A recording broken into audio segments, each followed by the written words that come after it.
Yo, welcome back. We got another one for you. It's your boy Cole, and I'm here with Royal Con Gesso.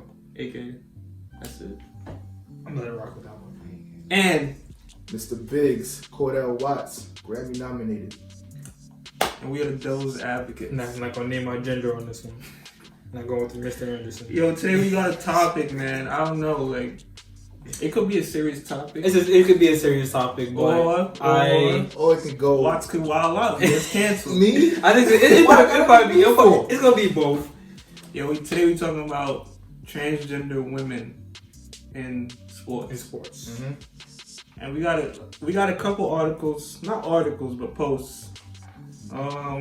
Two different examples of trans women competing in sports. Yeah. The first one is New Zealand transgender weightlifter Laurel Hubbard wins 2 gold medals, breaking all women's records in world championships. And I think this person's a weightlifter, like a Olympic weightlifter. Yeah. Laurel was born a man, Gavin Hubbard, measuring 1.8 meters, which is 6'1". It's pretty tall. Wow. And did not start to transition until 2012, when he was already 34 years old. Wow.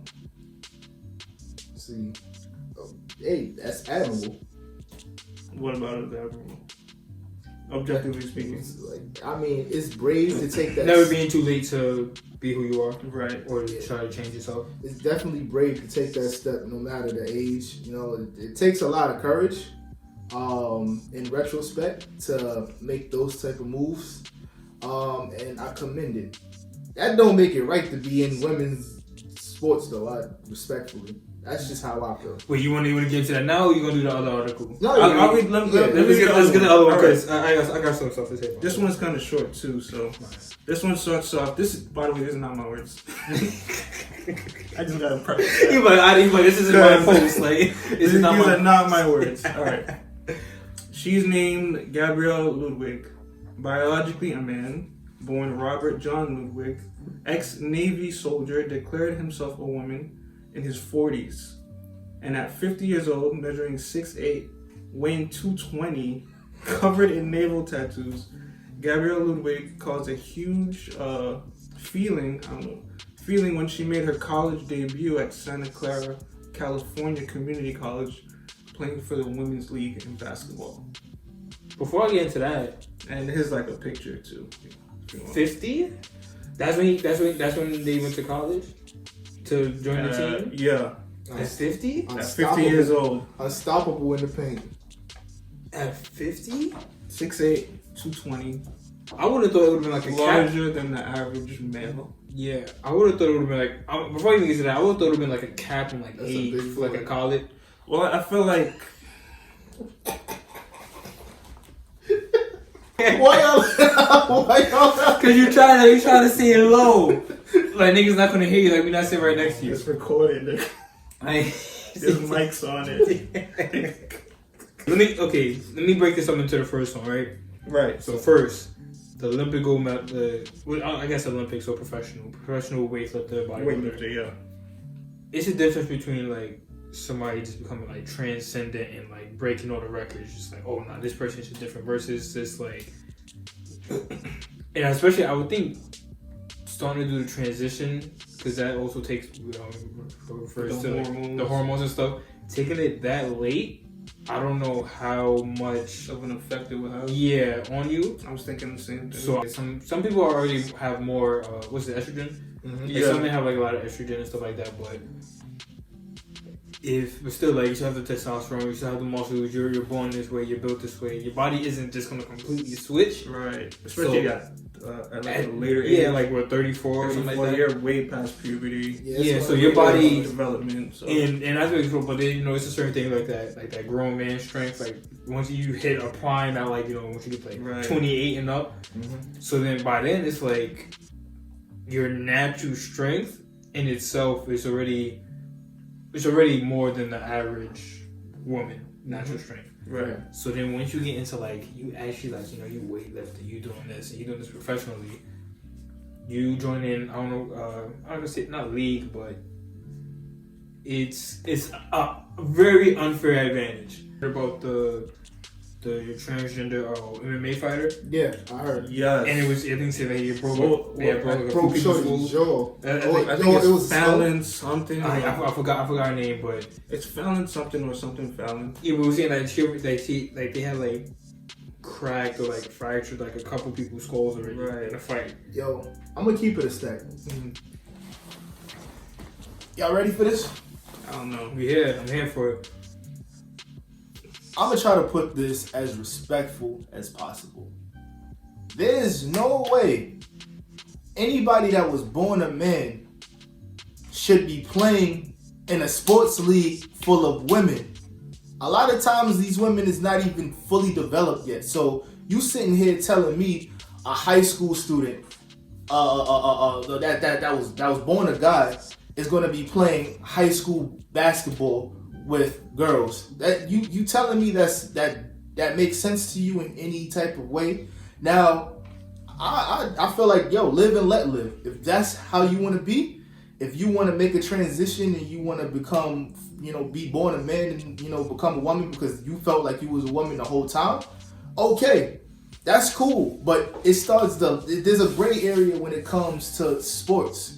MMA, basketball, football, baseball, any sport, it doesn't make sense, and truth be told, there's no place for that in sports. It's not a guarantee to like work, but it's a unfair advantage. If it works out that way, and it's like it's just an unfair advantage because, like you said, like the basketball player in college, even though they're 50. 6'8", 18-year-old women. Yeah, and even the roles reversed. If a girl was born a girl and she transitions into a man.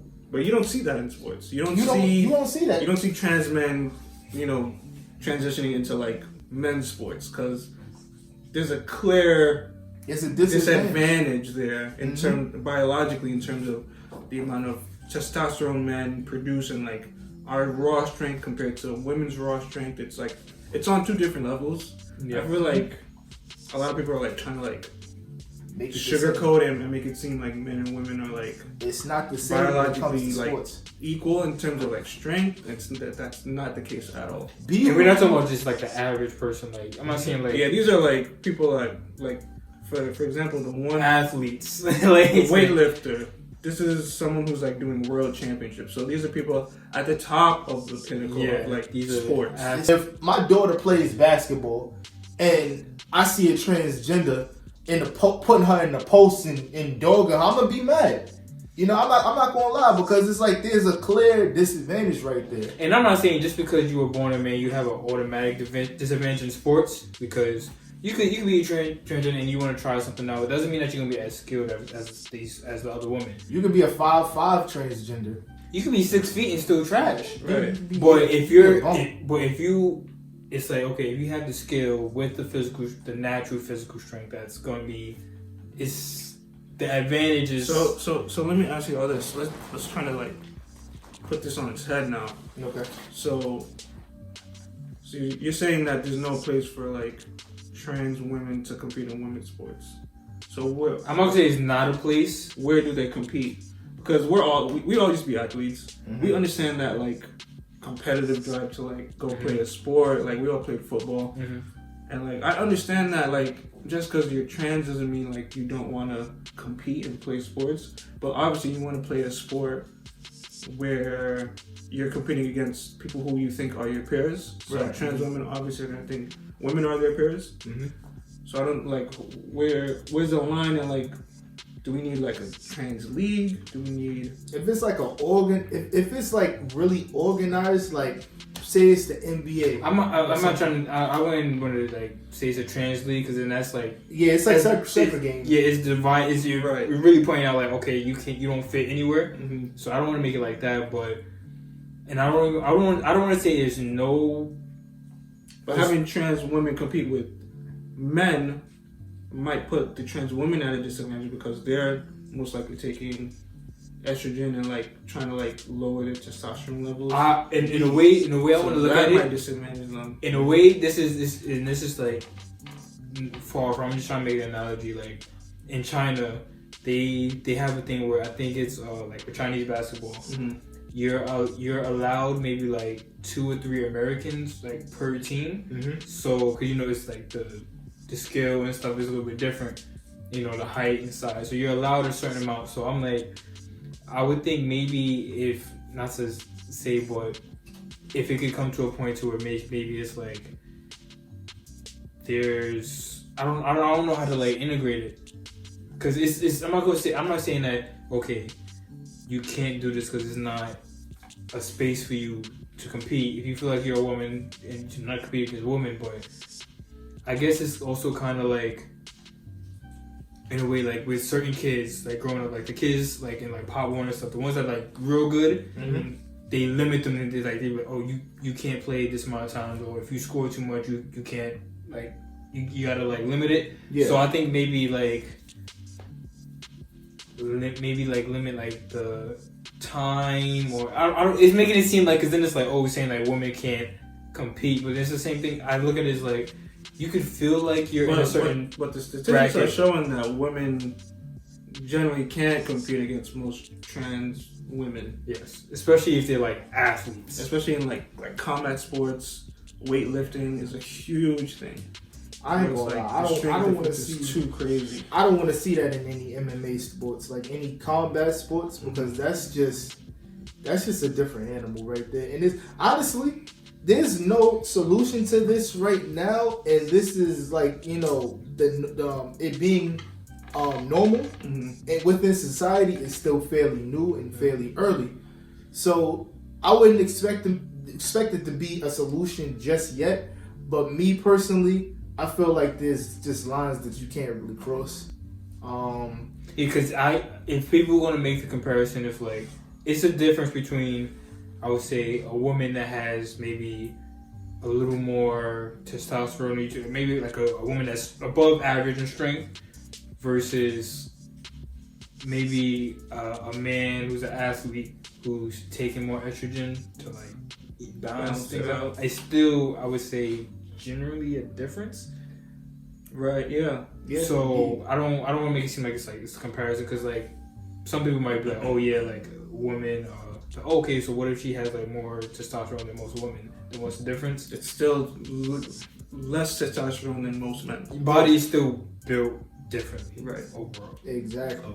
I honestly, furthermore, I feel like no matter how you put it, live how you live and be who you want to be.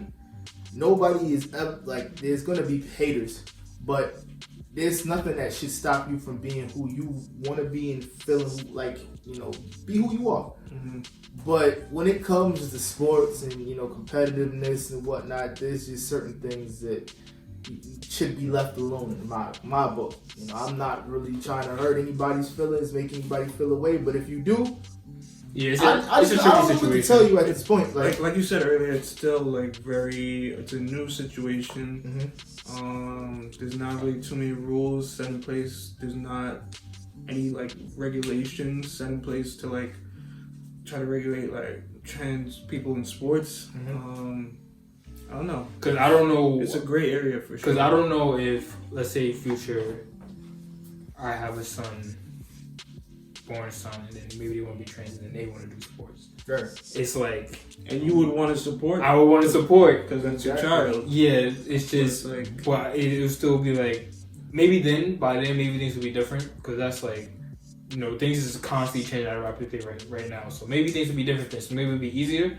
But even if I think of it like that, I'm like, I don't even know what I would do, because I would want to encourage them, but even I would be like, I don't know, because maybe it's a disadvantage. It's like you're putting them at disadvantage. They might feel like it's a disadvantage, but we'll see. The world will figure something out eventually, I would say. The world changes, and hey, maybe when y'all see this video, we'll have the answers to this. The world. No. But furthermore, tell them what to do, man. Thank you for watching. This long. Like and subscribe. We'll be back. We here to give y'all weekly content. Those are our thoughts. Let us know how you feel in the comments, man. Peace. Yeah. All right.